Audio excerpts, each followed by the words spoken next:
Layer skin hair and laser clinic లో latest టెక్నాలజీతో laser hair removal, anti ageing and hair fall issues కి advance treatments అన్ని ఇక cost గురించి వరి అవ్వాల్సిన అవసరం లేకుండా అందిస్తున్నారు. ఇంకా మీ కాన్ఫిడెన్స్ ని తిరిగి తెచ్చుకోండి. Get your free consultation now.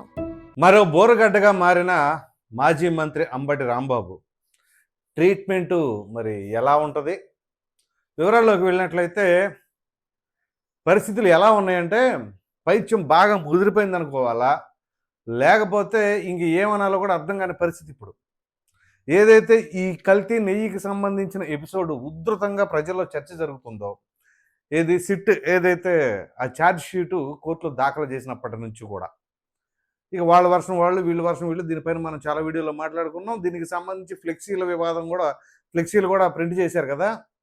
ఆ ఫ్లెక్సీలు తీపియడం కోసం గుంటూరులో వైసీపీ నాయకులు, వైసీపీ శ్రేణులు అక్కడికి వెళ్ళారు. అక్కడ కొన్ని హిందూ సంఘాలు అడ్డుపడినాయండి.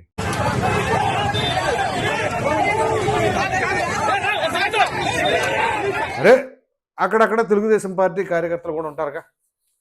సో ప్రధానంగా ఏంటి అంటే హిందూ సంఘాల వారు ఇది ఎంతో పవిత్రంగా భావించేది కాబట్టి దానికి సంబంధించిన ఎపిసోడ్లు వీళ్ళు ఇలా చేశారు కాబట్టే హిందూ సంఘాలు అడ్డుపడినాయి. ఇక్కడ ఎక్కడా తప్పులేదు కదా. సరే, ఎంతవరకు బాగుంది. ఈ నేపథ్యంలో అంబటి రాంబాబు వెళ్ళిన తర్వాత అక్కడ అడ్డుకున్న తర్వాత పోలీసులు, ఇదంతా జరిగింది కదా. అక్కడ కొంత ఉద్రిక్తమైన వాతావరణం, ఎంత ఉద్రిక్తమైన వాతావరణం అయినా ఒకటి, లేదా సాధారణంగా ఒక వివాదాలు ఉన్నప్పుడు ఏంటి అంటే మనం ఏం చేస్తున్నాం అనే సెన్స్ ఉంటుంది. అంతెందుకు, బాగా తాగినోడు కూడా ఎంత తాగినా ఎంత కొంత కాన్షియస్లో ఉంటాడు. ఎందుకంటే లారీ ఏంటి, బస్సు ఏంటి, రైలు ఏంటి తెలుస్తుంది. తాగాడు, ఆడు తాగేళ్ళే వదిలే అనడానికి కూడా లేదు. తాగాడు అని చెప్పేసి వెళ్ళి రైలు పట్టాల మీద పడుకోడుగా, ఆ సెన్స్ ఉంటుందిగా. అలాగే ఎంత బీపీ వచ్చినా, ఎంత కోపోద్రేకంలో ఉన్నా కొంత కంట్రోలింగ్, మనం ఏం చేస్తున్నాం, ఏం మాట్లాడుతున్నాం అనే కామన్ సెన్స్ ఉంటుంది. అది కూడా కోల్పోయే వాళ్ళు ఎవరు అంటే, ఒకవేళ ఉడుకు రక్తంలో ఉన్న యువకులు అయితే, ఒక 25 ఏళ్ళ కుర్రోడు అనుకోండి, ఏదో యువకుళ్ళే, లేదా 30-35 ఏళ్ళు లోపు అయితే యువకుళ్ళే, ఉడుకు రక్తంలో ఉన్నాడు కాబట్టి కొంచెం తొందరపడ్డాడని అనుకోవచ్చు. అంబటి రాంబాబు వయసు ఎంత? 70 ఏళ్ళు, మాజీ మంత్రి. పైగా ఒక విధంగా చెప్పాలంటే అంబటి రాంబాబు అంటే నాకు కూడా కొంతవరకు ఇష్టమే. ఎందుకంటే ఆయన మాట్లాడే దాంట్లో కొంచెం చతురత, తెలివితేటలు, కౌంటర్లు, లాజిక్లు ఇవన్నీ తీస్తూ ఉంటారు. సో కాస్తో కోస్తో ఆ వైసీపీలో వాక్చాతుర్యం గలవాడంటే అంబటి రాంబాబే. మరి అటువంటి అంబటి రాంబాబు కూడా నోటి దూలతో మాట్లాడితే దాన్ని ఏమనాలి? నేను చాలా జాగ్రత్తగా మాట ఆలోచించి మరీ మాట్లాడుతున్నా. అటువంటి వ్యక్తి కూడా ఓ విధంగా చెప్పాలి అంటే నోటి దూలగాడ కాదు, బోరగడ్డ అనిల్ తెలుసు కదా. ఇదే వైసీపీ అధికారంలో ఉండగా రెచ్చిపోయి మామూలుగా కాదు. తర్వాత ఏం జరిగిందో చూసారు. ఇప్పుడు ఈ మధ్యకాలంలో కూడా ఓ 2 నెలల క్రితం అనుకుంటే ఇంటర్వ్యూలు ఇస్తూ అంటున్నాడు, నేను అప్పుడు తొందరపడి మాట్లాడాను అని చెప్పేసి అనుకున్నాను అని. ఆయన కొంచెం మాటను సడలించుకుంటూ ఉన్నాడు. ఇప్పుడు కొంత తొందరపడకుండా మాట జాగ్రత్తగా మాట్లాడతాం అనేది నేర్చుకున్నాడు. ఎందుకని? ఆ తదుపరి జరిగిన పరిణామాల నేపథ్యంలో అక్కడ ఇచ్చిన ట్రీట్మెంట్లు, దాని ఎఫెక్ట్లు, కుటుంబం కోల్పోయింది, అవన్నీ తెలుసుకున్నాడు కాబట్టి ఆయన ఇప్పుడు కొంచెం ఆచితూచి మాట్లాడుతున్నాడు. అంబటి రాంబాబు ఇవాళ ఎంత దారుణమైన పదజాలాలు వాడాడంటే నేను వినిపిస్తా, మీరు విని అప్పుడు చెప్పండి.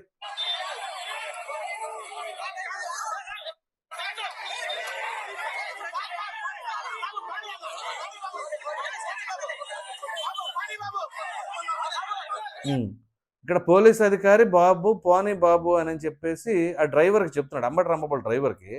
రాంబాబు ఇప్పుడు కారులో నుంచి బయటికి ఇలా తొంగి చూస్తూ చెప్తాడు. ఉండండి.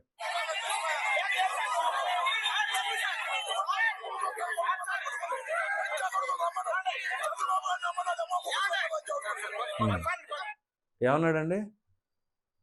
లంగ్ కొడుకుల్ని రమ్మను, చంద్రబాబుని రమ్మను, లంగ్ కొడుకుల్ని రమ్మను, ఆడమ్మ మొగుడిని రమ్మను అని చెప్పేసి అన్నాడండి.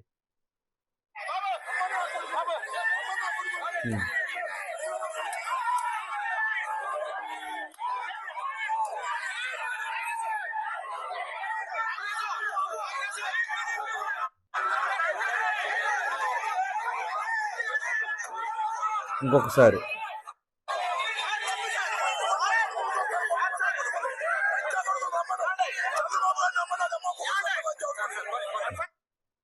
మళ్ళీ రెండోసారి చంద్రబాబుని రమ్మను, వాళ్ళేమో మొగుడు రమ్మను, ఇలా కొడుకుల్ని. ఇది ఆయన మాట్లాడిన పదజాలం. మీకు ఈ పదాలు వింటుంటే బోరుగడ్డ అనిల్ మాట్లాడాడు. చిరంజీవి పవన్ కళ్యాణ్ గారిని ఉద్దేశించి ఇలా మాట్లాడాడు. అలాగే ఆడేమో మొగుడు అనే పదం ఎక్కడి నుంచి వచ్చింది? గుడివాడ కొడాల నాని. సో బోరుగడ్డ అనిల్ని కొడాల నానిని మిక్సప్ చేస్తే అంబటి రాంబాబా ఆ రెండు పదాలు కలిపి వాడాడు. ఇప్పుడు మీకు గుర్తున్నట్లయితే జగన్మోహన్ రెడ్డి సీఎంగా ఉన్న సమయంలో కొమ్మారెడ్డి పట్టాభిరామ్ అని చెప్పేసి తెలుగుదేశం పార్టీ అధికార ప్రతినిధి, ప్రస్తుతం అతనికి స్వచ్ఛాంధ్ర కమిషన్ చైర్పర్సన్ ఏదో పదవి కూడా ఉంది.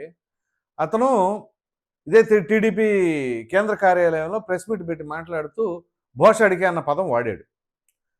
ఆ పదాన్ని జగన్మోహన్ రెడ్డిని ఉద్దేశించి అన్నాడా, సజ్జల రామకృష్ణారెడ్డిని ఉద్దేశించి అన్నాడా అనేది క్లారిటీ లేకుండానే మాట్లాడాడు పట్టాభిరామ్ ఉద్దేశపరంగా ఆయన అనేది ఏంటి అంటే నేను సజ్జల రామకృష్ణారెడ్డిని ఉద్దేశించి అన్నాను అంటాడు. కానీ జగన్మోహన్ రెడ్డి ఏమంటారంటే అది నన్ను ఉద్దేశించి అన్నాడు అని చెప్పేసి ఆయన అంటారు. ఓకే, ఎవరిని ఉద్దేశించి అన్నా ఆ పదం కూడా ఖండించాల్సిన పదమే. ఆ రోజుల్లో అప్పట్లో కూడా మనం వీడియోలో చర్చించుకున్నాం, ముమ్మాటికి తప్పే. అప్పుడు జగన్మోహన్ రెడ్డి ముఖ్యమంత్రి. సరే, దానికి సంబంధించిన దానికి పోలీసు సంస్మరణ సభలో జగన్మోహన్ రెడ్డి ఈ భోషడికే అనే పదానికి అర్థం తీసుకొచ్చి చెప్పాడు. అప్పటిదాకా నాకు తెలిసి అయితే మాత్రం ఆ పదానికి అర్థం అని నాకు తెలియదు. నాకు తెలిసిన చాలామంది కూడా ఇదే మాట చెప్పారు. మరి ఆ పదానికి ఏదో వాడుకలో అక్కడక్కడ వాడుతూ ఉంటారు కానండి, దానికి అది అర్థమైన సంగతి తెలియదు. మరి ఆయన ఏ డిక్షనరీ నుంచి తీసుకుని వచ్చాడో ఏంటో. ఇప్పుడు ఆయన చెప్పింది తప్పు అని మనం అనట్లేదు, అలాగని కరెక్టు అనడానికి కూడా మన ఎప్పుడు దానికి సంబంధించిన నాలెడ్జ్ లేదు. రైట్? సో జగన్మోహన్ రెడ్డి సరే ఈ పదానికి అర్థం అదే అని చెప్పేసి పోలీసు సంస్మరణ సభలో చెప్పాడు. అప్పుడు ఆ సమయంలో దాన్ని ఖండించిన వాళ్ళు ఉన్నారు, అసలు మిమ్మల్ని అనలేదు అన్న వాళ్ళు ఉన్నారు. అయితే దీనికి బదులుగా ఏం చేశారు? టీడీపీ కేంద్ర కార్యాలయం పైన దాడి, కొమ్మారెడ్డి పట్టాభిరామ్ పైన దాడి. అదేమిటి అంటే మా కార్యకర్తలకి మా అభిమానులకి బీపీలు రావా వాళ్ళ నాయకుడిని తిట్టినప్పుడు అని జగన్మోహన్ రెడ్డి గారు ఒక ముఖ్యమంత్రిగా ఉండి సమర్థించుకున్నాడు. ఇది గుర్తొస్తే ఇప్పుడు అంబటి రాంబాబు మాజీ మంత్రి, కొమ్మారెడ్డి పట్టాభిరామ్ ప్రొఫైలు, అంబటి రాంబాబు ప్రొఫైలు లెక్కేసుకుంటే కొమ్మారెడ్డి పట్టాభిరామ్ అప్పుడు అధికార ప్రతినిధి మాత్రమే, ఈయన మాజీ మంత్రి. ఎంత జాగ్రత్తగా మాట్లాడేది. పైగా పట్టాభి ఆ పదం వాళ్ళ, ఈయన డైరెక్ట్గా అదే పదం వాడాడు. అదే పదం వాడినప్పుడు ఇప్పుడు ఎటువంటి చర్యలు తీసుకోవాలి? ఇది చెప్పండి, దీనికి సమాధానం. మరి అంబటి రాంబాబు ఎందుకంత అవుట్ ఆఫ్ కంట్రోల్ అయిపోయాడు?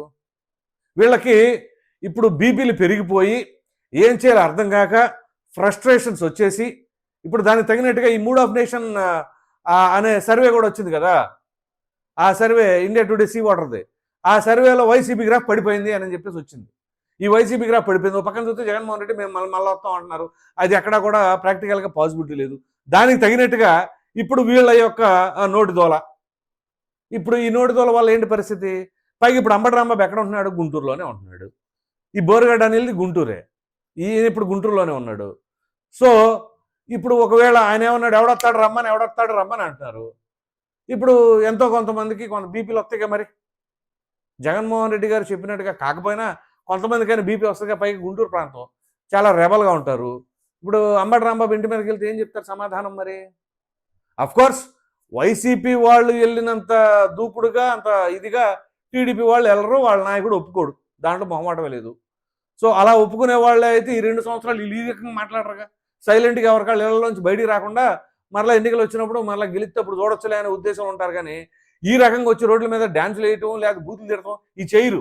కానీ వైసీపీ వాళ్ళు ఆ రకంగా విపరీతంగా రెచ్చిపోతున్నారు అంటే దీనికి గల కారణం ఏంటంటే కూటమి ప్రభుత్వం కొంచెం మెతక ధోరణితో ఉండటం వల్ల. మళ్ళీ ప్రతీకార చర్యలు అంటారులే ఎందుకులే అని చెప్పేసి వాళ్ళు సైలెంట్గా ఉంటుంటే వీళ్ళు ఇంక మరింతగా రెచ్చిపోయి మరీ చేతగాని వాళ్ళు టీడీపీ కార్యకర్తలు అని అనుకుంటున్నారా, లేకపోతే చంద్రబాబు నాయుడు గారు పట్టించుకోరు అనుకుంటున్నారా, లేకపోతే వైసీపీ వాళ్ళే ట్రాప్ వేస్తున్నారా? వీళ్ళు ఏం చేసినా కానీ టెంప్ట్ అవ్వట్లేదు, మా పైన దాడికి దిగట్లేదు, కాబట్టి మనం ఇంకా అగ్రెసివ్గా వెళ్దాము, ఎప్పటికప్పుడు వాళ్ళు బస్ట్ అవుతారు, బస్ట్ అయితే అదిగో ప్రతీకార చర్యలు చేస్తున్నారని చెప్పేసి మనం ప్రజల్లోకి వెళ్ళొచ్చు అని ఏమైనా ట్రాప్లు వేసే ప్రయత్నాల్లో ఉన్నారా వీళ్ళు?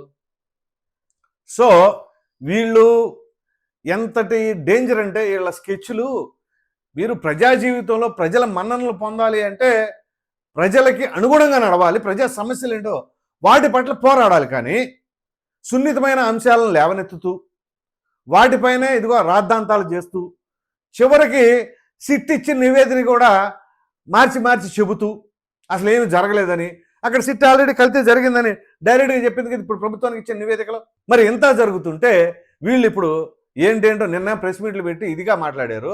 ఇవాళ ఒక దెబ్బకి ఒక సౌండ్ లేదు. ఇక రోడ్ల మీద వచ్చేసి ఫ్లెక్సీలు తీసేయాలి, చించేయాలి, అది ఇది అని చెప్పేసి ఉద్రిక్తమైన వాతావరణం నెలకొంటుంది. సో ఇక్కడ గమనించవలసిన అంశం ఏంటంటే ప్రజలు మీరు ప్రతి ఒక్కటి గమనిస్తూ ఉంటారు అనుకోండి, కానీ అంబటి రాంబాబు ఒక 70 ఏళ్ళ వయసు ఉన్న యువకుడు అనాలా, అనుభవశాలి అనాలా, వృద్ధుడు అనాలా, ఏమనాలో మీరే మీ అభిప్రాయాన్ని కామెంట్ సెక్షన్లో తెలియజేయండి. ఎందుకంటే ఈ వయసులో ఇట్లాంటి మాటలు ఇట్లాంటి చేష్టలు చేస్తున్నారంటే ఇక వాళ్ళకి ప్రజా జీవితంలో ఏమాత్రం అవకాశం ఉంటుంది అనేది మాత్రం ఖచ్చితంగా మర్చిపోకుండా కామెంట్ చేయండి. Thank you.